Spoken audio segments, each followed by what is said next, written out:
nous ne parlons forcément pas de la même Europe. Nous sommes de retour ici à Bruxelles avec Antonio Tajani, président du Parlement européen, Katiadeline Landaburu de France 24 et Jean Quatremer pour son édito. Non, alors Jean Quatremer n'est pas là. Jean ?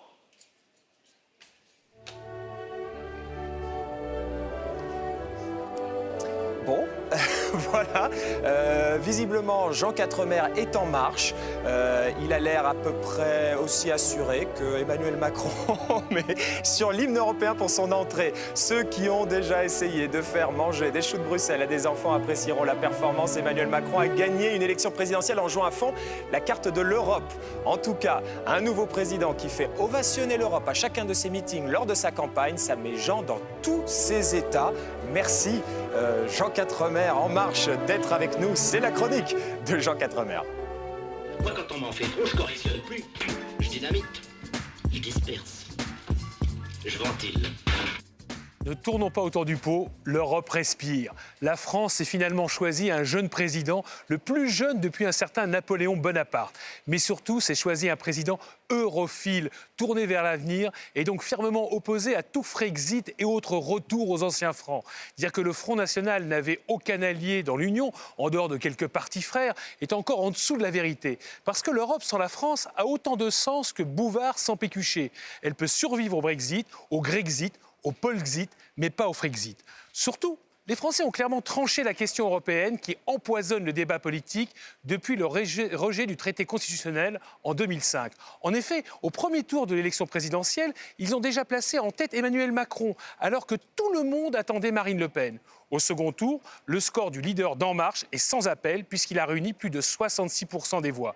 Bien sûr, le rejet du Front National a joué, mais pas seulement. Après tout, l'entreprise de dédiabolisation du parti de Marine Le Pen a parfaitement fonctionné, puisque plus de la moitié de la gauche radicale, autoproclamée antifasciste de Jean-Luc Mélenchon, s'est réfugiée dans l'abstention, et qu'une partie de la droite a même voté Front National.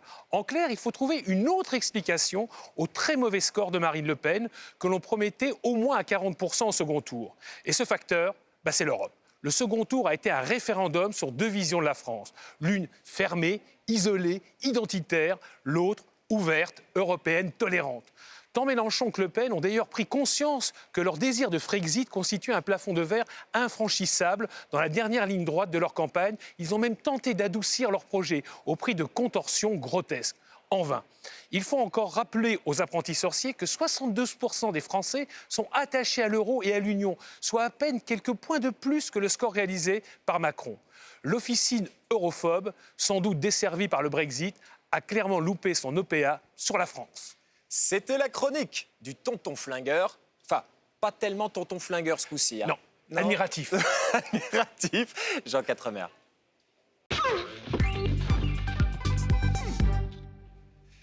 C'est intéressant ce qu'a dit Jean Quatremer pour une fois, Antonio Tajani. Est-ce que vous pensez qu'elle s'est reniée, Marine Le Pen, en faisant machine arrière sur plusieurs dossiers, notamment européens, et je pense à l'euro?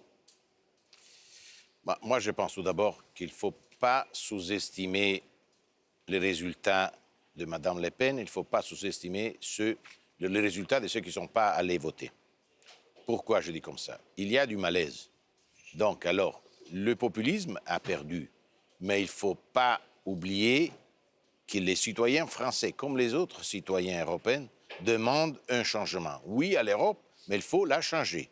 Donc, nous ne pouvons pas rester comme aujourd'hui en attendant de nouveautés. Il faut être proactif et s'engager d'une façon très forte pour résoudre les problèmes qui préoccupent nos concitoyens. D'accord, mais une fois qu'on a dit ça, comment on le fait? Et je le dis, chômage de jeunes, il faut avoir une politique industrielle. Des investissements, il faut soutenir avec des règles positives, c'est-à-dire réduire la pression fiscale pour les petites et moyennes entreprises. Il faut aider l'agriculture, il faut aider le commerce en essayant d'avoir des bonnes règles. Moi, je partage ce qui s'est passé avec le Canada.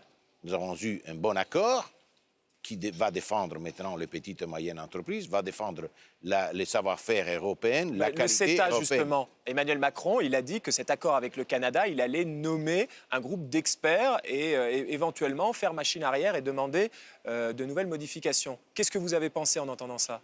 Moi, je pense que c'est un bon résultat, ce que nous avons eu. Donc, quand vous pensez qu'Emmanuel Macron, pour se faire élire et pour avoir l'air moins libéral, dit ça? Je ne sais pas. C'est lui, maintenant, quand il sera président de la République française, avec son gouvernement, qui va prendre une décision. Moi, je pense que ce serait une faute changer cet accord. C'est un bon accord qui va aider les petites et moyennes entreprises, qui va aider les produits européens, qui va ouvrir des portes aux produits européens. Il va renforcer l'exportation européenne. Oui, non, vous parlez du volte-face sur le CETA. Je veux dire, bon, c'était un détail par rapport au fait que Emmanuel Macron a fait preuve d'un grand courage politique et c'est très rare, je trouve, par les temps qui courent parce que, a priori, l'argument européen n'était pas un argument vendeur. C'est pas vendeur. Il n'a pas hésité à le brandir et je trouve que l'erreur des partis traditionnels, qu'ils soient de droite ou qu'ils soient de gauche, c'est d'avoir emprunté des éléments de discours au mouvement populiste, au mouvement souverainiste. Ils critiquent l'Europe, eh bien on va faire de même, on va critiquer l'Europe. Ils critiquent l'arrivée massive des migrants, eh bien on va faire de même. Eh bien là, ils font deux choses très graves. D'abord, ils trompent leurs électeurs, ceux qui n'avaient pas l'intention de se retourner vers les partis extrémistes. Et puis, ils fragilisent le socle idéologique de leur parti, d'où aujourd'hui la dérive, par exemple, de la social-démocratie européenne. Jean, belle analyse de Katia Lynn. Mais effectivement, ça peut être vendeur.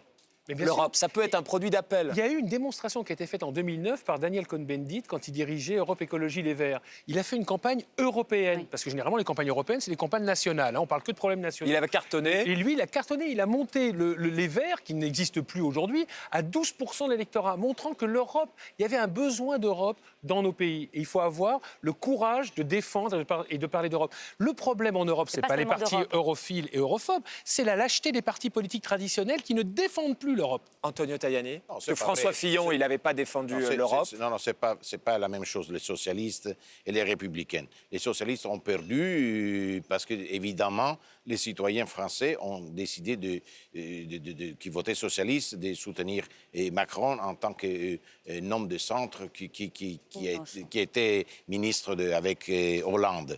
Les républicains, peut-être, il a eu une faute sur le candidat. Et donc, la faute, c'est de Fillon. Ce n'est pas, je pense, une faute des Républicains. Il a gagné la primaire, mais face à ce qui s'est passé, peut-être qu'il n'était pas un bon candidat. Donc, je pense que les Républicains sont pas eux qui ont perdu, était le candidat qui, après, il était très proche à être dans le deuxième tour. À suivre, un voisin espagnol trouve que l'enthousiasme autour d'Emmanuel Macron, c'est bien beau, mais n'y aurait-il pas un excès de confiance et une trop forte attente en France? Il nous a envoyé une vidéo, à tout de suite. Nous ne parlons forcément pas de la même Europe.